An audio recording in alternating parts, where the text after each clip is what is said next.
Hi అండి, నమస్తే. నేను మీ Malleswari. Welcome back to Malleswari kitchen. ఈరోజు వీడియోలో రవ్వతోటి ఎగ్లెస్ స్పాంజ్ కేక్ చేసి చూపిస్తానండి.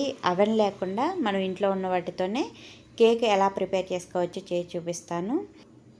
ఇలాగనే చేశారంటే ఫస్ట్ టైం చేసినా పర్ఫెక్ట్గా కుదిరిద్దండి. మరి ఇప్పుడు ఈ కేక్ తయారు చేయడం కోసం ఫస్ట్ మిక్సీ జార్ తీసుకొని ఇందులోకి 1 కప్పు ఉప్మా రవ్వ లేదా బొంబాయి రవ్వ, సూజీ అని కూడా అంటారు ఈ రవ్వనే. ఈ రవ్వతోటి మనం ఎక్కువ ఉప్మా చేసుకుంటూ ఉంటామండి. ఈ రవ్వని 1 కప్పు తీసుకొని అదే కప్పుతోటి 1/3 కప్పు పంచదారని తీసుకోవాలి. అదే మీరు స్వీట్ ఎక్కువ తినే వాళ్ళైతే 1 కప్పు వరకు పంచదార తీసుకోవచ్చు. లేదు స్వీట్ కొద్దిగా తక్కువ తినే వాళ్ళైతే 3/4 కప్పు పంచదార అయితే కరెక్ట్గా స్వీట్ అనేది సరిపోద్ది. ఇలా పంచదార తీసుకున్న తర్వాత 2 యాలకులు కూడా వేసుకొని పంచదార, ఈ రవ్వని, యాలకుల్ని మెత్తగా మిక్సీ పట్టుకోవాలి. చూడండి, ఇలా మెత్తగా పౌడర్ చేసుకున్న తర్వాత ఈ మిశ్రమాన్ని అంతా కూడా ఒక మిక్సింగ్ బౌల్లో తీసుకోవాలి. ఇలా మిక్సింగ్ బౌల్లో తీసుకున్న తర్వాత ఇప్పుడు ఇందులోకి 1 కప్పు, మనం ఏ కప్పుతో అయితే ఉప్మా రవ్వ, పంచదార ఇవన్నీ తీసుకున్నామో అదే కప్పుతోటి 1 కప్పు మైదా పిండిని తీసుకోవాలి. అలాగే ఒక చిన్న స్పూన్ తోటి 1/2 టీ స్పూను వంట సోడా వేసుకోవాలి. అదే స్పూన్ తోటి 1 అర స్పూను బేకింగ్ పౌడర్ కూడా వేసుకొని ఇవన్నీ కూడా బాగా కలిసేంత వరకు విస్కర్ తోటి కలుపుకోవాలి. మనం వేసిన వంట సోడా, బేకింగ్ పౌడర్ కూడా పిండిలో కలిసేంత వరకు ఇలా బాగా కలుపుకున్న తర్వాత ఇప్పుడు ఇందులోకి 1/4 కప్పు రిఫైన్డ్ ఆయిల్ అయితే వేస్తున్నానండి. మీరు ఈ ఆయిల్ ప్లేస్లో కావాలంటే బటర్ కానీ నెయ్యి కానీ వేసుకోవాలి. బటర్ అయితే రూమ్ టెంపరేచర్లో ఉన్న బటర్ని తీసుకోవాలి. ఫ్రిడ్జ్లోది అప్పుడప్పుడు తీసి వేసుకోకూడదు. రూమ్ టెంపరేచర్లో ఉన్న బటర్ని వేసుకోవచ్చు. 1/4 కప్పు బటర్ కానీ ఆయిల్ కానీ లేదా నెయ్యి కానీ వేసుకున్న తర్వాత 1 కప్పు కాగబెట్టి చల్లార్చిన పాలను పోసుకోవాలి. ఇలా పాలను కూడా పోసుకున్న తర్వాత ఇప్పుడు వీటన్నిటిని కూడా విస్కర్ తోటి బాగా కలిసేంత వరకు కలుపుకోవాలి.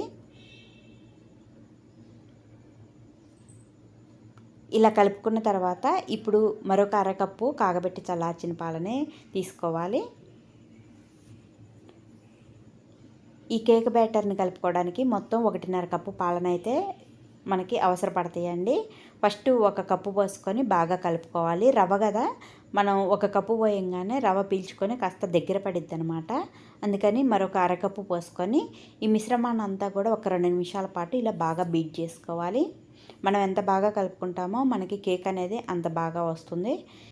ఈ కేక్ బ్యాటర్లో ఇంకేమీ వెనిలా ఎసెన్స్ వేయలేదండి. నేను యాలకులు వేసుకున్నాం కదా, ఆ ఫ్లేవరే సరిపోద్ది.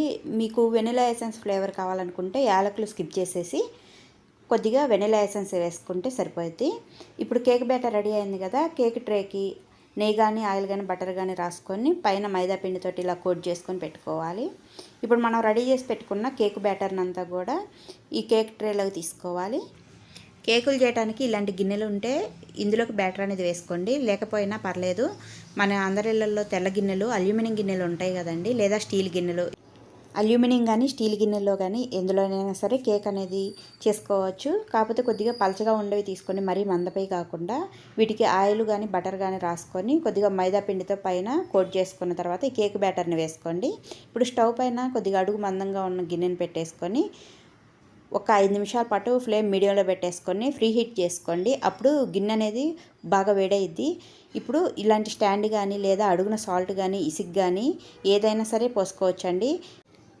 ఇసుక కానీ సాల్ట్ కానీ లేని వాళ్ళు ఇలాంటి స్టాండ్ కానీ లేదా చిన్న గిన్నె కానీ బోర్లించేసి దాని మీద ఈ కేక్ ట్రైని పెట్టేసి ఆవిరిపోకుండా పైన మూత పెట్టేసుకొని ఒక 40 నిమిషాల పాటు బేక్ చేసుకోవాలి కేక్ని. 40 నిమిషాల తర్వాత మూత తీసి చూపిస్తున్నాను చూడండి. ఇలా చాకుతో కానీ టూత్పిక్తో కానీ ఒకసారి కేక్లోకి మిడిల్లోకి గుచ్చి చూడాలి. కేక్ ఏదన్నా లోన ఇంకా బేక్ అవ్వకపోతే ఈ చాక్కి అంటుకునిద్ది. ఇక్కడ చాక్కి ఏం అంటుకోలేదు కాబట్టి కేక్ చక్కగా బేక్ అయినట్టే. ఇప్పుడు ఈ గిన్నెని పక్కన పెట్టేసుకొని పూర్తిగా చల్లారనివ్వాలి. ఇలా చల్లారిన తర్వాత సైడ్లు రిమూవ్ చేసేసుకొని ఒక ప్లేట్లోకి తీసేసుకున్నామంటే కేక్ అనేది అంటుకోకుండా పర్ఫెక్ట్గా వచ్చిద్దండి. మీరు 40 నిమిషాల పాటు బేక్ చేసిన తర్వాత కూడా ఇంకా చాకుకి ఏదన్నా కేకు సరిగా బేక్ అవ్వకుండా అంటుకున్నట్టుంటే ఇంకొక 10 నిమిషాలు అలాగే ఉంచేసి స్టవ్ ఆఫ్ చేసేసి ఈ గిన్నెని పక్కన పెట్టేసుకోండి. పూర్తిగా చల్లారిన తర్వాత కేకుని రిమూవ్ చేసేసుకోండి. అప్పుడు గిన్నెకి అంటుకోకుండా కేక్ అనేది బాగా వచ్చింది. మనం రవ్వతో చేసుకున్నా కూడా భలే స్పాంజీగా చాలా టేస్టీగా ఉండిద్దండి ఈ కేకు. ఒకసారి తప్పకుండా ట్రై చేసి చూడండి.